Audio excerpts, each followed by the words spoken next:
The next topic is manipulators. Manipulators are used for enhancing streams or formatting streams.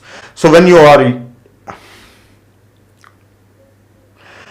want to write the data, for writing the data we can adopt some format. For example, common manipulator that we use is endl.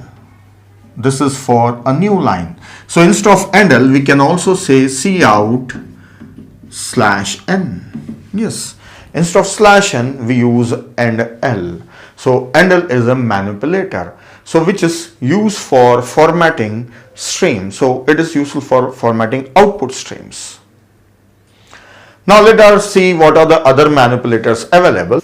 There are some manipulators available for data types like integer and float. So for integer type data, we have manipulators for hex, that is for displaying data in hexadecimal, number in hexadecimal form, oct for octal form, dec for decimal form. So for example, if I say cout hex, then if I display 163, then the number displayed will be A3.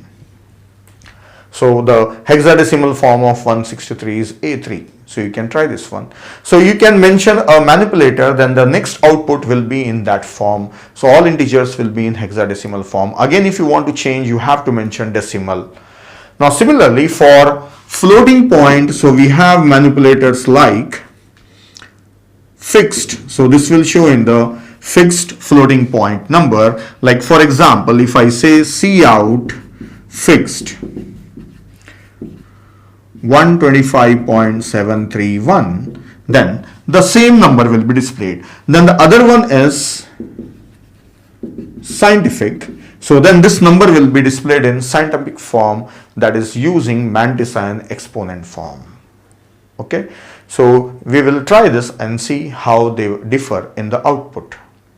Then there are other manipulators also. The other manipulators are, you can set some amount of space for displaying data. I'll show this one. Then you can even do left alignment or you can do right alignment. It depends on the console or the stream that you are using.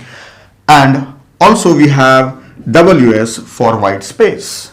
See, suppose I want to display cout set 10 and hello. So this hello will be displayed in 10 spaces, though the number of alphabets used here are only 5, but it will be shown in 10 places. If I say cout 10 WS and 20, then 10 and 20 will be displayed with some space, one space. So that's all. These are the manipulators. Let us try them and see how they affect the output streams.